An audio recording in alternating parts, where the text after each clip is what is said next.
we say, if you're pregnant, don't abort your child, you're anti-choice. If you say you really ought to get married before you have children, that's anti-choice. We say divorce is a bad thing, that's anti-choice, supposed people are unhappy. And then at the end of life, how dare you stand in the way of somebody's decision to, die by assisted suicide, to euthanasia? We're the bad guys again. Okay, so adopt those liberal values and look where it is leading us. David Quinn, such an absolute joy to talk to you again. For anybody who doesn't know you, well, come on, get with the programme. You, of course, are Chief Executive and founder of the Iona Institute in the Republic of Ireland. You're also a prodigious social commentator on all sorts of matters, politics, religion, everything that's going. You're in the newspapers over there, you're on the TV over there.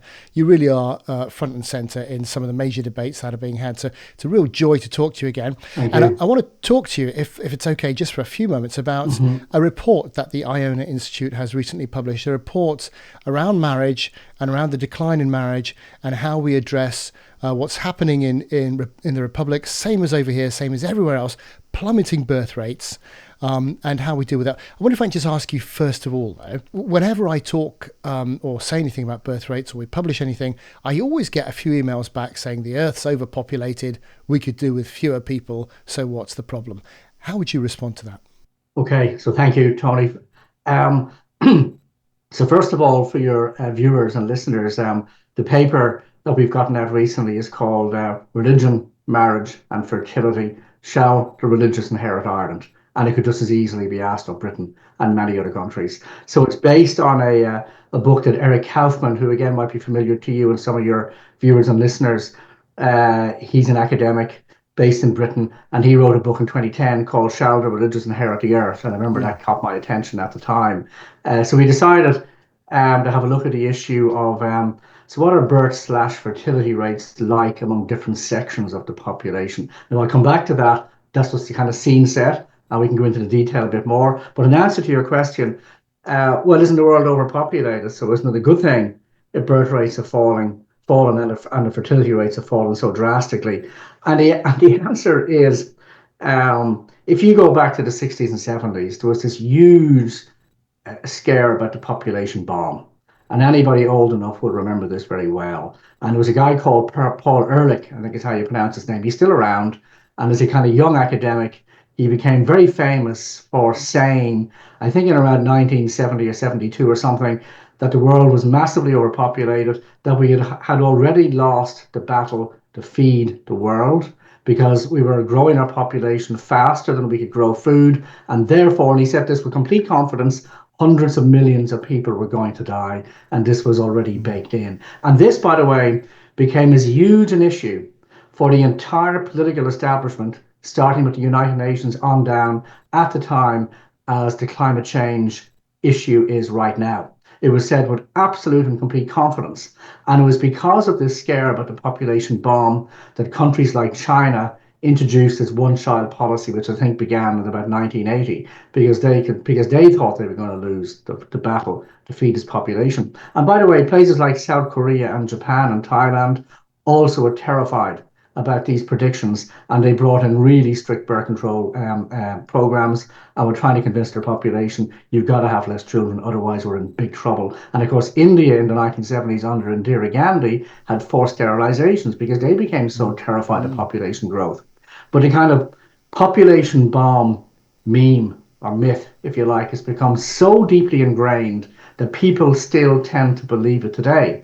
And when you point out, well, actually, our population in the next couple of decades is going to crest, and then it's going to start falling pretty drastically. And when you tell them facts like a country like China, its population is now projected to cut in half by the end of the century. Yeah. And when you tell them India's fertility rate has now dropped below replacement. Now, replacement is basically a couple needs to have 2 children in order to replace themselves. Yeah. And even India has dropped somewhat below replacement. And some of the areas of India, like the big urban areas like Calcutta or whatever we're supposed to call it nowadays, has dropped well below replacement. And in fact, something like 75% of the world's population now live in countries where their fertility rate has gone below replacement. So people find it very hard to internalize this because they have become so accustomed to population bomb ideas. But they're also thinking, well, hang on a moment. Isn't it a good thing if the population goes down? Because let's face it, there's 8 or 9 billion people on the planet, and it's set to grow a bit more in the decades ahead. And we have climate change and the climate crisis, and this will all help to reduce our carbon footprint. So maybe it's a good thing what's happening. But even if you allow for some of that, for a population to suddenly basically begin to go in to free fall is extremely bad news, and is extremely bad news above all for young people, because the number of people above retirement age is going to just keep on growing. And I mean, if you take somebody and probably of our generation, roughly, the average family size when I was growing up was about 4 children. So I was born in the 1960s. So my generation is basically just replacing themselves. So my generation has on average 2 children each. So even that means a drop in population, because all the people of my generation with 4 children per family get replaced by people who have had 2 children. So you're already going to have a big drop in population. But if you suddenly go from 2 children each to 0 or 1 or 2 each, well, then you're just completely in free fall. And I think mathematically, so I think we're about 1.44 in the UK as a whole, and that's effectively a drop in a third of the population every generation. And the problem is that's not a one-time thing. It's recurring. So it just means unless something happens, 3 generations, oops, you've got significant issues in terms of humanity. And the more urgent issue right now, of course, is that you haven't got enough young people working to pay taxes, to pay for the care and the upkeep of the old people, and because people are living longer, and retirement schemes being a bit of a pyramid scheme as they are, the money isn't there until the young people have earned the tax. So that's a significant problem for governments all across the world, is how they sustain that, and it then feeds into the whole immigration problem. We haven't got young people in our country. We need them. We've got to get them from somewhere. But nevertheless, it's very. So you've come up with an interesting report. Tell us about that report then. So, I mean, our paper is trying to draw a little bit of attention to what's going on. And I mean, it might surprise people that even Ireland, which is considered to be this very Catholic, very fertile kind of country, lots and lots of children, which was the case for a long time, and it's suddenly, like our fertility rate, you mentioned in Britain, it's about 1.44, we're about 1.5. So it's only a little bit above. And this has happened really quite suddenly. And it's been kind of accelerating over the last few years. And again, not half enough attention to it. But I mean, to give you an idea of the aging of the population that's taking place. So Ireland is a country of about 5.5 million people. Now, our population is growing rapidly, but mainly through immigration. Our immigration rates are higher than Britain's per capita. And I mean, in Britain, there's a big debate about that, but in Ireland, not enough of a debate about that and what the consequences are. Because for things like housing, cost of housing and so on. It's all over social media, though. That's true. That's true. But it hasn't percolated sufficiently into the political system here yet. But in terms of what's going on here in Ireland, like census data, and I know people kind of get lost in figures, so I'll try and get it over as clearly as possible. Right now, the population of under 15-year-olds, that is 0 to 14, is about 200,000 more than the population of retired people who are over 65. Right, so there's a little bit more kids under 15 than people who are over 65. But by the middle of the century, it is forecast, no matter what immigration level we have, the number of people over 65 will exceed the number of under 15s by 1 million. So that's how fast the population is going to age. So you take those young people, and there's going to be fewer of them supporting a vastly expanded number of people over 65. And it'll be the same in Britain. You're a little bit further down this track than we are. But this is just expanding all over the place. And I mean, the implications are absolutely vast for what's happening. Now, so what our report does is it drills down a little bit and asks, is there a particular cohort of the population that's having more children on average than the rest? And there's not a whole lot of data from Ireland, but there's a lot of data from, of course, data-rich countries like America that looks at people who attend church regularly and compares them to the various groups who either attend irregularly or never. And the people who attend church regularly, which I think they measure as once a month or more, simply have more children than those who never practice. And the fertility rate in America for those who never practice is something like 1.5 children per couple, but for those who do attend church regularly is something like more like 2.5. Right. So it's not like the religious are having lots and lots of children, but we are having our children at above replacement level, and that obviously helps to keep a population level or even growing a little bit. If you're dependent only on secular people, right, your population just begins to go in to free fall. So, like one of the arguments of the paper is secular societies think they don't need religious people. But secular societies are going to need religious people ever more badly as time goes on. And religious people, in a sense, are going to become an almost literally priceless commodity because we're the ones who will be having children above the average. And what is going to be more important to a society where everybody is aging and the population is going to go into free fall than this particular subset of the population that has children at an above replacement level fertility rate. And so therefore secular societies can't continue to despise or ignore or look down on religious people because they're going to need them extremely badly. And the fewer there are of religious people in a population, the worse the demographic problem is going to get. Because that's the thing, because even the religious population is declining slowly, isn't it? So basically, yeah, I mean, mass attendance because most people in Ireland obviously are Catholic. It's gone way down. I mean, if I'd say it's probably 15% weekly. And like if you go back a few decades, we say to the 80s, it was more like 85% weekly. And most of the people who are going are elderly. So you're going to see they're already on average over 65.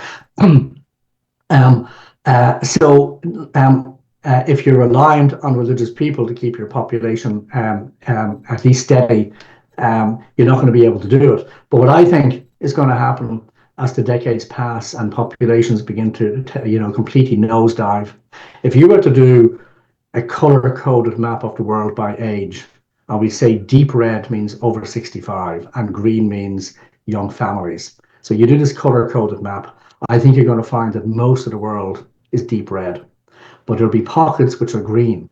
And those pockets are the parts of the world which will be most successful at attracting young families and giving incentive to people to start their families and to get married and have children.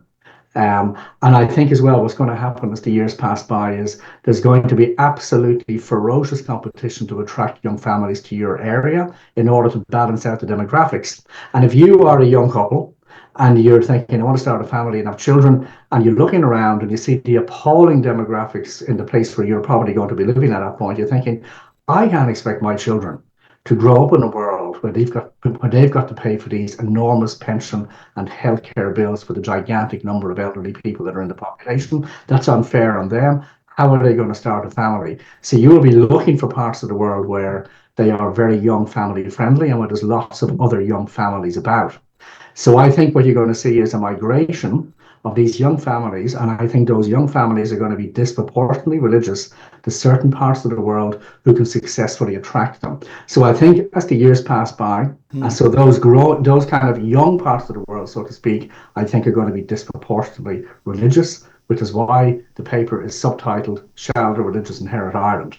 So we're looking at very long time frames here of 100 and even 200 years. Yes. But unless you've got a part of the population that's more highly motivated than the average to marry and have children, then there's going to be no green areas of the world, so to speak. And it just so happens that religious people, particularly Christians and Muslims, are more highly motivated than the average person to marry and have children. You remind me of something else, which is not my beef, but it's the discussion in America about pro-lifers and how all of a sudden, as it seems, the kind of there's been this kickback from pro-life against people who are pro-choice, as they call it, and the rationale has been quite simple: pro-lifers have more kids, so if you wait long enough. And kids often follow the thought processes and the value systems of their families. And so if you wait long enough, that kind of takes... And you're talking about a similar sort of thing. But I wonder, before we come on to the solutions, which the paper kind of alludes to, and it's a well-written paper, we'll link to it, and I really suggest people go and read it. What's brought us here? What do you think... Because there are loads of people wax lyrical and write many, many books on why we're in the situation we're in and what got us here. What, in your view, has got us to this state of play? Well, first of all, I'd say that, if you consider the amount of attention that's given to the climate issue and climate policy and the climate crisis, the amount of attention being given to the looming demographic crisis, which is basically mathematically certain I mean, this is almost like a mathematical equation at work. It's unavoidable at this point. There's not, I doubt if there is 5% of the political attention going to the demographic crisis as there is to the climate change issue in either Britain or Ireland or practically anywhere else. Then the media love to invite everybody on to talk about these things. And about the demographic issue, it's almost complete silence, even though it is probably a bigger issue overall. So the first thing is we need to be talking about it. And part of the conversation has to be what's going on. So I think like a big part of it is as countries develop materially, it's almost inevitable that they have fewer children. Because obviously, if you go back to a kind of more rural agricultural time, even taking into account contraception, there was an incentive to have more children because they could provide labor out in the fields. When you go into the city, things begin to change very rapidly. The incentive to have children diminishes, and as you become more materially prosperous, they seem to diminish even further. It's a bit paradoxical, when you think about it. When we were poor, we had more children, and as we get richer, we have less children. But weird things are going on as well, because I mentioned how India, even though it's not rich yet, has already dipped below replacement level. Thailand, which is only a middle income country, has dropped well below replacement level. So countries, even before they get rich now, are beginning to drop below replacement level fertility. And I think part of the reason is our values have become incredibly individualistic and incredibly materialistic. And if you take, the traditionally Confucian cultures like China, Korea, Japan, what you're seeing is massive competition to get your children as educated as possible. It's called credentialism. And so the time and expense required to get your child educated to the level that the parents want is so immense, you only have the energy to do it once. Right. And a place like South Korea, its fertility level is a third of replacement level.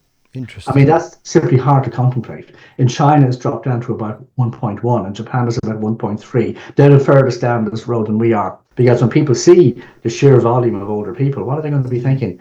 You're kind of blocking things up. You're making life much more difficult for younger people than it ought to be because you're becoming a burden. And then what will old people begin to think? Yeah. I mean, I'm going to be in that age group. So we begin to kind of internalize the idea we're a burden. This all, of course, fits into the assisted suicide euthanasia debate that's going on in the UK as well. Absolutely and it's beginning, right. yeah, and it's beginning to gather legs here too. But anyway, so all these factors seem to combine to reduce the fertility rate. And also, and it's the same in Britain as in Ireland, people are just delaying getting married until they're well into their 30s. So the priorities when you're in your 20s seem to be get educated, get a job, enjoy yourself for a while. Don't get too tied down by having children or getting married. I mean, put all this off until we're well into our 30s. And then it might never happen, or you've left it so late you can only have one child or maybe no children.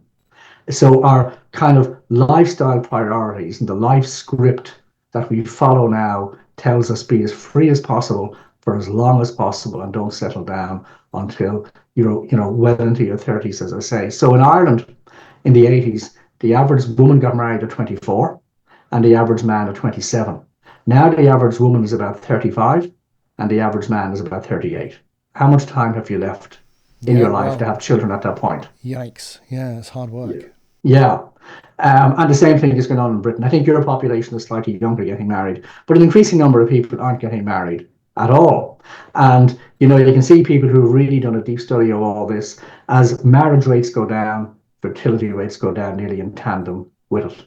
And there's a big rise in the number of people not getting married and having no children at all, even allowing for all the births outside marriage. If you don't get married, you're a lot less likely to have children than somebody who does get married. And an awful lot of people are leaving us so late, they end up with what's called unplanned childlessness. So in the past, there was lots and lots of talk about having more children than you planned. And the whole thing was about family planning and birth control. What they never talk about is the growing amount of unplanned childlessness that there is. And in schools, when they're talking about the facts of life, how often do they tell young people, when a woman hits 30, your fertility begins to go off a cliff and your likelihood of having a child goes down greatly year by year by year. So how many times is that fact of life presented?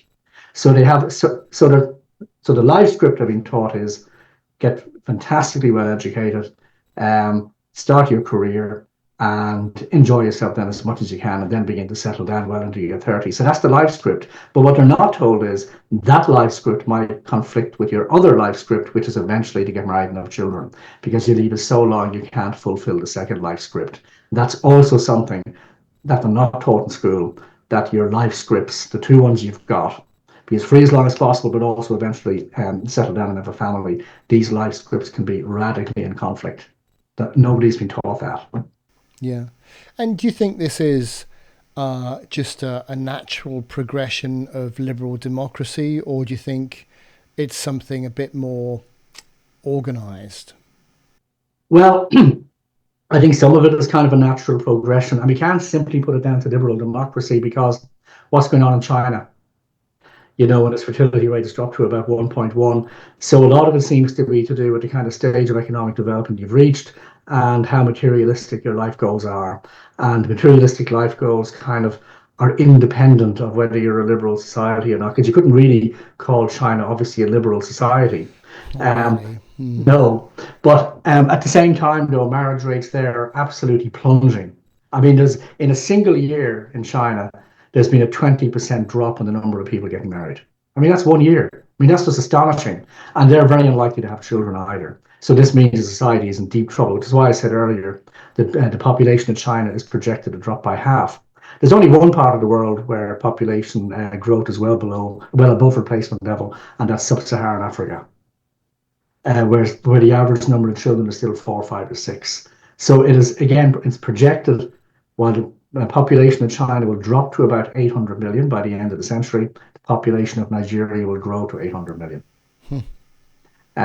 Which is kind of an astonishing kind of turnaround. But eventually their fertility rates will drop as well and will probably eventually go below replacement. And then even those who think that the answer to all this is more immigration are going to discover actually the pool of people that you can attract to your country is declining. And what happens as well is obviously the immigrants that come into your country, they age and they also have fewer children than replacement. So ultimately, high immigration is a Ponzi scheme because you're trying to bring in all these people to make up for all the children not being born. But ultimately, they age and they don't have enough children either. And eventually, you run out of immigrants to attract to your country. And then where are Interesting. you? Right? Yeah. So it doesn't work long term. I mean, and by the way, like if China tomorrow woke up and said, well, our population is aging too fast. So there's 1.4 billion Chinese. And if they said we need immigrants, there's not enough immigrants in the world.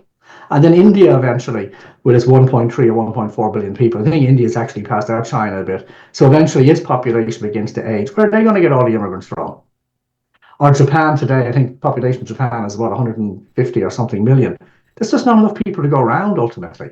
So the West will be able to attract people for a few decades more, but eventually it runs out. And then what's the story? So this to me is ultimately a question of values. Yes, it has something to do with the cost of living. The cost of living in Ireland is just horrendous. I know it is in Britain too. The cost of buying a house or renting a flat has become horrendous, partly driven, by the way, by very high immigration, because there's only so many houses you can build in a set amount of time. That's right. And Yeah. if you can't move out of your parents' house, it's less likely you're going to start a family. But the reason that is not all to do with the cost of living is because even in countries where housing is much more affordable, they also have lower replacement level fertility rates. So even when people can move out of their parents' house and set themselves up independently, they're still delaying having a family because they still want their freedom from the responsibilities of family life until they are in their 30s, which is why you need a section of the population that is willing to make the sacrifices necessary to family life, and that is disproportionately likely to be Christians. Interesting. Yeah. To the, So, to the so future, the future for kind of religious people is much brighter than we think because yeah. of our values drive I us mean, forward. bearing in mind that the conundrum we've got, of course, is that politicians are intrinsically short-term focused. because they're interested in their own re-election and pleasing people today, and they couldn't care less about tomorrow, whatever they say. Although they're going about climate change all the time. So there they say we got to make these huge sacrifices now in order to save the climate in the future. But they don't translate that thinking over to the demographic crisis, which is interesting. So what do we do? Sort it out for us. So I think that those of us who are Christian, we need to have full confidence in our values and I think our values are going to stand out with great clarity ever more as the years pass by. You see, if you take a country like Ireland, we seem to kind of take it for granted we could ditch religion and still have the kind of pro-family values of religion. And of course, we're always going to have children. And now we discover that's not the case. The motivation to marry is dropping, the motivation to have children is dropping. But the motivation of the average Christian to get married and have children will hopefully continue to be higher than the overall average in society. And I think, as kind of non-Christians and the secular look at us, the lifestyles will have diverged so much. And our values will seem, by comparison with where they're going, so much more positive that what we're doing will become ever more attractive looking as time goes on. Because if you have grown up with a set of values that means hardly any children, lots and lots of old people, high rates of abortion, low rates of marriage, where there is marriage, high rates of divorce, and then when people get elderly, you offer them euthanasia. None of this is life affirming, is it? And then our life affirming values say, don't abort your baby, do get married, do have children, don't kill your elderly. All right. This is all just incredibly life affirming. So I think what we have to do is simply keep full confidence in what we believe and have full confidence that the values that we affirm are ultimately the most life affirming there are. And I think, again, this is going to become ever more obvious as the decades pass, and secular societies will just stop and they'll say, what have we done? All right. And who can we learn from? And the answer is ultimately they're going to have to learn from those people who have retained in our societies their Christian values. So really the message is Christians, wake up, speak up, live the life you should be living, be the witness you should be being, and set an example to others. And be confident in the values that you espouse. Because they're just, actually, they are ultimately, to use that word, but use it in its true sense, they are the most progressive possible values. Yeah, in the true sense. In the true sense, absolutely. Yeah. And it's like, it's almost like, Christians need to be salt and light. So I think someone's mentioned that before, that we need to show the way. Yeah, and you see, if you take some of the writers which you have over in Britain, like Louise Perry and Mary Harrington, neither of them are Christian, but are kind of Christian adjacent, if you like. Yes. Because they're looking around the secular societies and they're saying, hang on a minute, we got a big problem here, and for the sort of reasons we're discussing. But, one of the starkest is this, below the waterline replacement level fertility, the high numbers of abortions and so on, where the sex revolution has led people and the complete messes making of a lot of people's lives. And so they're thinking, okay, who is bucking this trend? And they're kind of forced into the conclusion that in general, it's people who practice their Christian religion are bucking the trend. And I think more and more people are kind of going to wake up to that fact. It's going to take a while, but I think the facts that are beginning to rise up are going to become absolutely undeniable. And so the contrast will become very sharp. And people like Louise Perry point out that if you go right back to ancient Rome, the kind of lives that Christians were living stood out in stark contrast to the kind of lives the people in kind of the pagan societies of the time were leading. And this is one of the things that made Christianity attractive. And then obviously for a very long time, the kind of broadly Christian values of society, even where they weren't being lived properly and even where we were being hypocritical, were nonetheless taken for granted, that we could have the positive side of Christianity without the kind of so-called negative and authoritarian side. And now we're discovering actually that might not be the case, that possible. You can't dump Christianity, but keep the family values. And you see as well, Western societies, they're so wedded, no pun intended, to the idea of individual choice that we think, you Christians are bad guys. We say, if you're pregnant, don't abort your child, you're anti-choice. If you say you really ought to get married before you have children, that's anti-choice. We say divorce is a bad thing, that's anti-choice, supposed to people are unhappy. And then at the end of life, how dare you stand in the way of somebody's decision to, die by assisted suicide, to euthanasia? We're the bad guys again. Okay, so adopt those liberal values and look where it is leading us. And in fact, Louise Perry she was on a podcast recently, and she was saying she wished she had put in her book that you shouldn't have sex before marriage, but people told her not to, and she wished she hadn't listened to them and put that in her book too. The Case Against Sexual Revolution. And she's coming out and saying that, well, in fact, what she's saying is don't have sex until you're engaged. It's like, you could have gone to marriage, Louise, couldn't you? Well, you see, I suppose she's going to argue that people will just stop listening to her. You see what's kind of interesting about a guy like Jordan Peterson is he seems to be one step away from Christianity, and he seems to be kind of hovering at the door all the time and not quite going through it. But what I sometimes ask myself is, if he became a Christian, and obviously I hope he does one day, would he become less effective? In other words, do people say, "Oh, you're now just a religious stick in the mud, so I'm going to stop listening to you"? This is a funny thing, that, wouldn't you? Exactly. Yeah. And so there seems to be a benefit to people who are Christian adjacent, if you like. They seem to get more listeners, and so Louise Perry is one of them, Mary Harrington is one of them, and Jordan Peterson and Tom Holland, of course. These are all kind of Christian adjacent people, and they seem to get more of a hearing than those of us who are fully fledged Christians, because we're considered, oh, well, like, as you say, you would say that, and you guys belong in the past and all that kind of thing. Although, as I'm trying to argue here, we're very much the future.